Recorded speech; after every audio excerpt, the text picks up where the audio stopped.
It was one of those days where everything felt like routine until it didn't.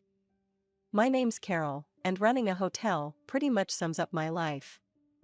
The hustle of check-ins and check-outs never ends, and you gotta be ready for anything, especially complaints. So, there I was at the front desk, when this guy comes storming over. He looked like money from head to toe, fancy suit, slicked back hair, the works. He slammed his fancy phone down on the counter and glared at me like I was the one who messed up his room. "Hey, the state of my room is unacceptable. Who's responsible for this?" he snapped, his voice crisp. I put on my best customer service smile, trying to smooth over the rough start. "I'm really sorry about that. I'm Carol, the manager. Let me fix this for you right away." He huffed, eyeing me with suspicion. "I hope so." I was about to call the owner. "What's your name again?" "Carol," I repeated, keeping my tone even. "Let's sort this out. How about I upgrade you to one of our best rooms? On the house, to make up for the inconvenience." As we walked to the new room, I noticed his gaze softening. "Sorry for blowing up like that," he said, scratching the back of his neck. "Name's James. I've been on the road for weeks, and it's wearing me down." "No worries, James. We all have those days. Let's just make sure the rest of your stay is pleasant," I said, opening the door to a top-tier room. He peered inside and his face lit up. "This will do nicely, thanks." Seeing him calm down gave me a little relief. We started chatting as I filled out some paperwork. Turned out, he was a cryptocurrency investor, traveling around to enjoy the fruits of his smart choices. "It's not all it's cracked up to be," he confessed. "Gets lonely, you know?" "I can imagine," I said, handing him his new room keys. "But hey, you get to meet new people all the time, right?" He chuckled. "Yeah, like fiery hotel managers who know how to handle an irate guest." I laughed. Part of the charm of the job. Before he headed to his room, he paused. "Hey, Carol, would you like to grab dinner later? I owe you one for handling my tantrum."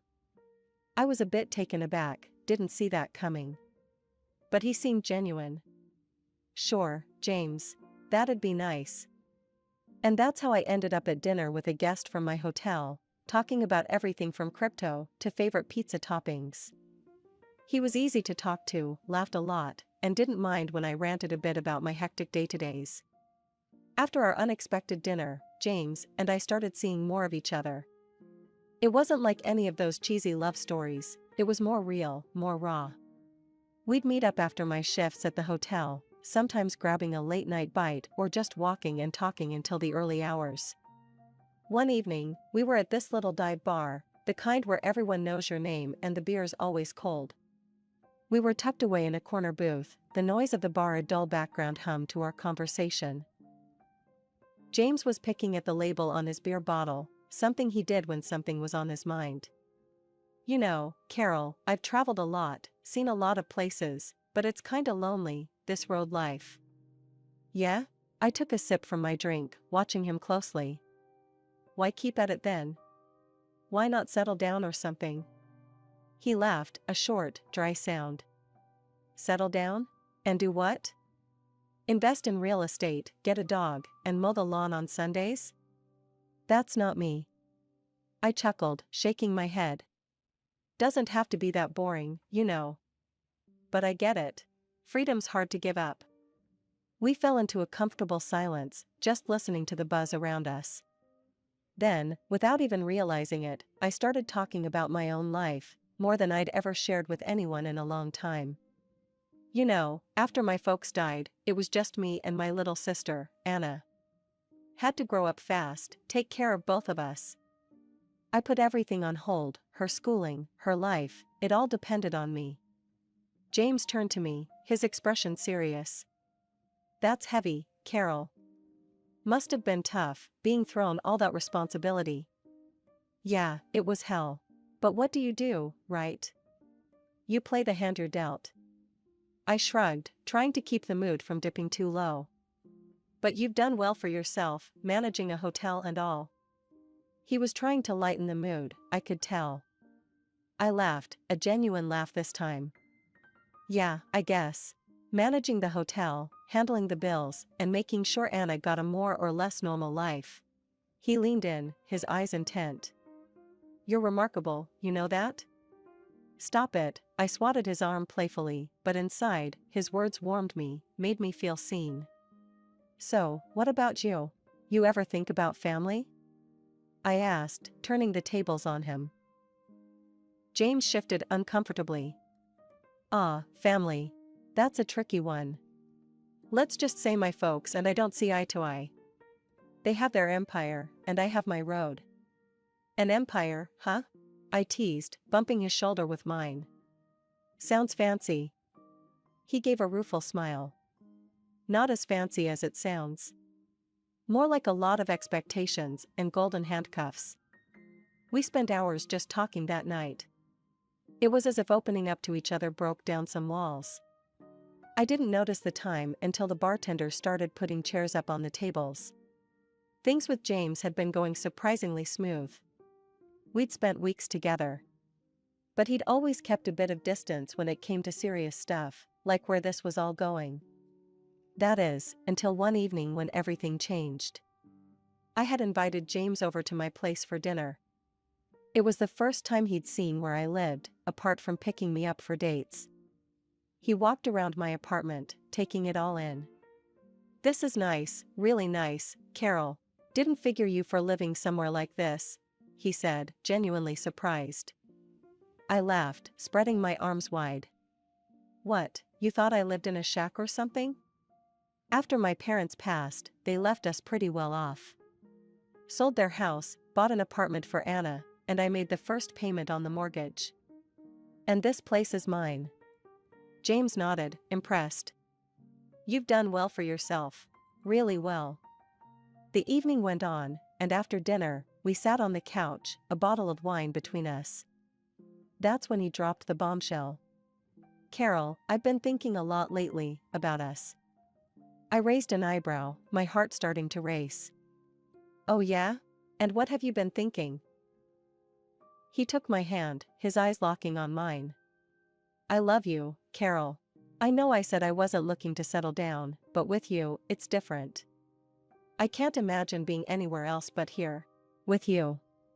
The words hit me like a tidal wave. Just weeks ago, he was Mr. Non-commitment, and now this? But looking into his eyes, I saw something genuine. Are you serious, James? This isn't you just being caught up in the moment? He shook his head, squeezing my hand. I've never been more serious about anything. Carol, will you marry me? The question hung in the air, thick and heavy.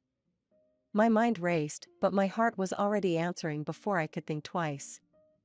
Yes. Yes, I'll marry you. And just like that, we were engaged.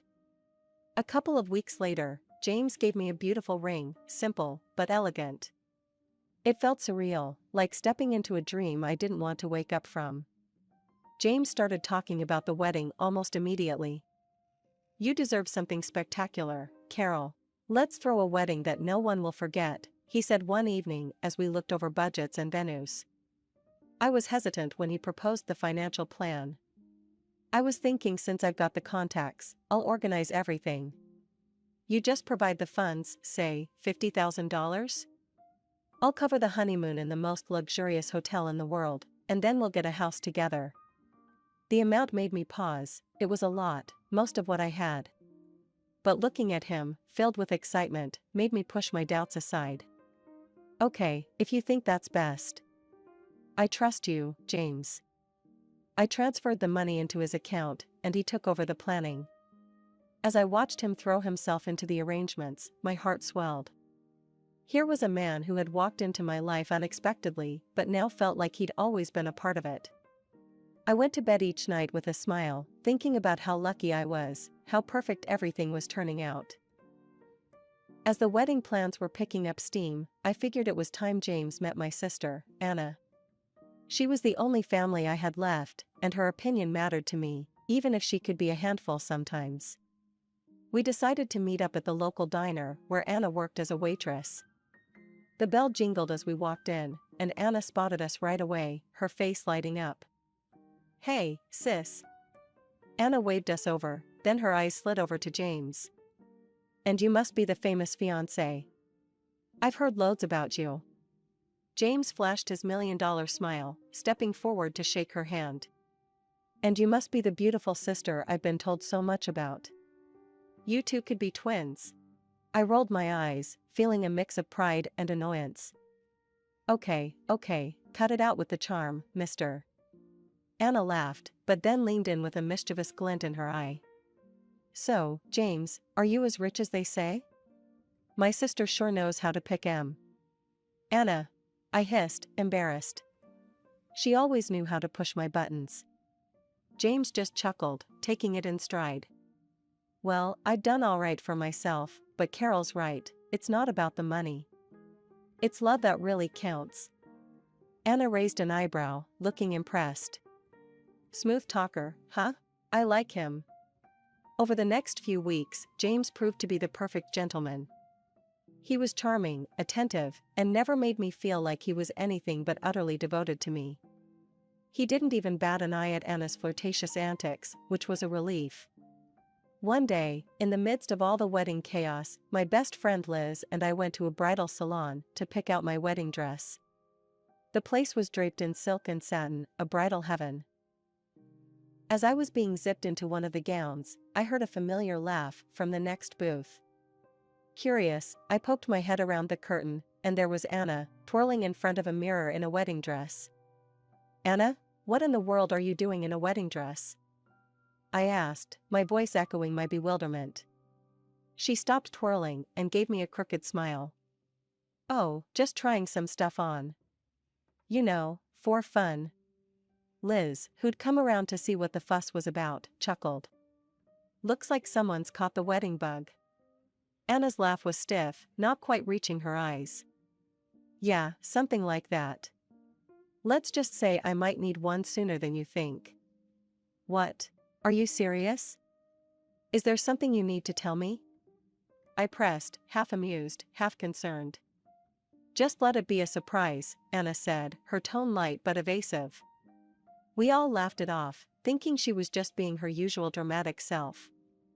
I turned back to my own reflection, the image of Anna in that wedding dress lingering in my mind, but I brushed it aside, focusing on my own big day. That day was like any other until it wasn't. James had left in a hurry after breakfast, mumbling about some meeting he couldn't miss. He forgot his phone on the coffee table, and it started buzzing like crazy just minutes after he dashed out. Curiosity got the better of me. I thought it might be something urgent about the wedding or his work. "Probably just his buddy checking in," I muttered to myself as I picked up the phone. There was no password, James never bothered with one. That alone should have tipped me off that he wasn't as cautious, or as clever, as he liked to think. The screen lit up to a storm of messages, all from the same contact, Anna Banana.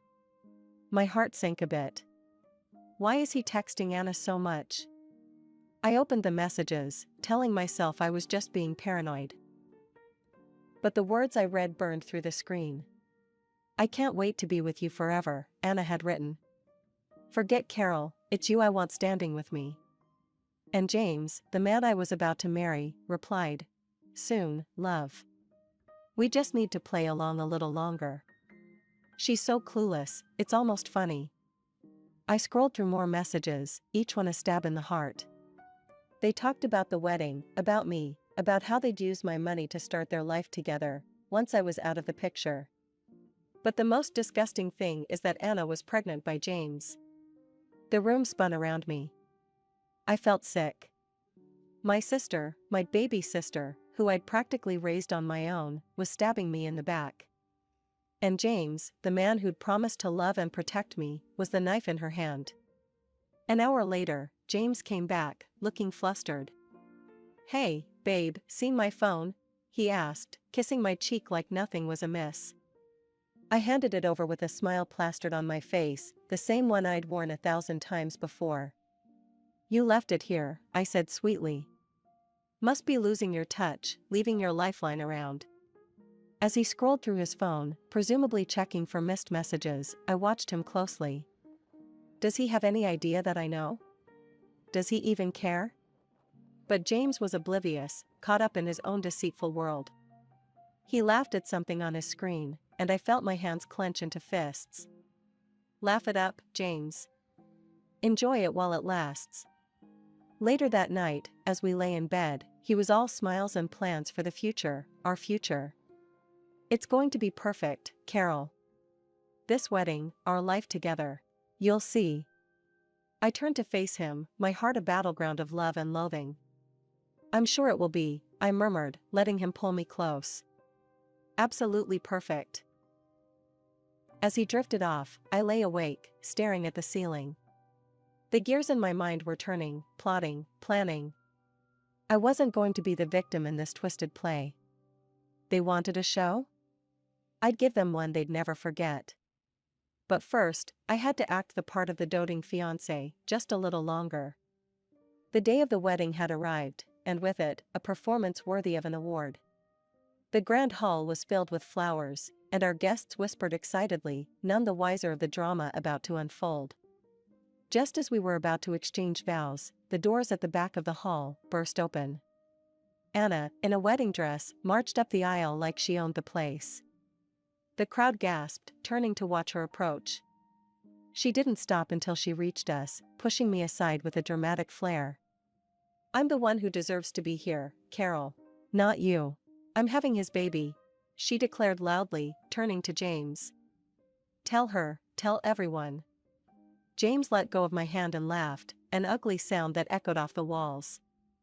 Thank you, Carol, for this lavish wedding setup. It's perfect, for me and your sister. The guests murmured, shock written on every face. James continued. Why don't you take a seat, Carol? Enjoy the show as a guest. His words were meant to wound, but I simply smiled, stepping back gracefully.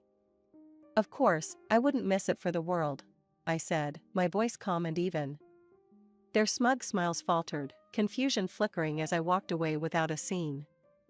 I took a seat, crossing my legs and fixing my gaze on the farce unfolding before me.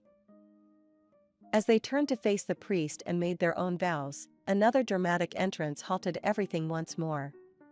A woman, clearly older and carrying an air of fury like a storm, marched down the aisle. James, she bellowed, making him pale. You lying, cheating scumbag. The whole room froze.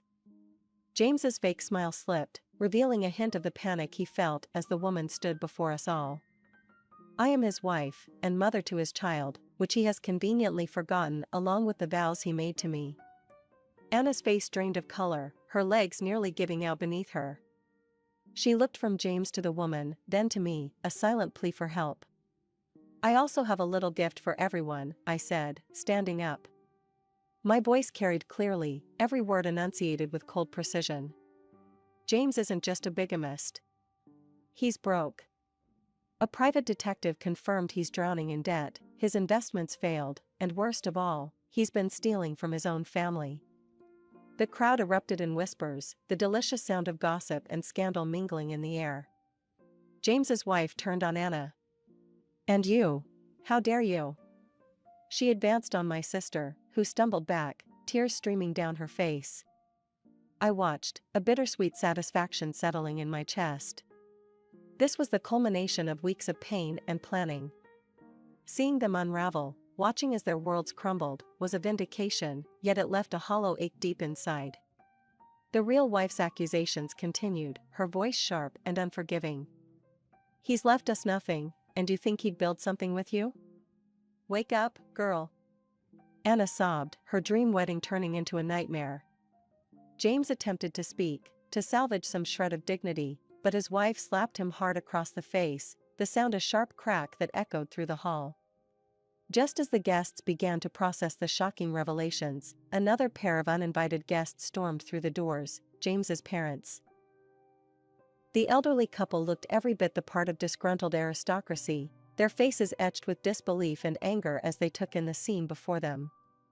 The father, a stern-looking man with a sharp suit, was the first to speak, his voice booming over the murmurs of the crowd. I am utterly ashamed of you, James.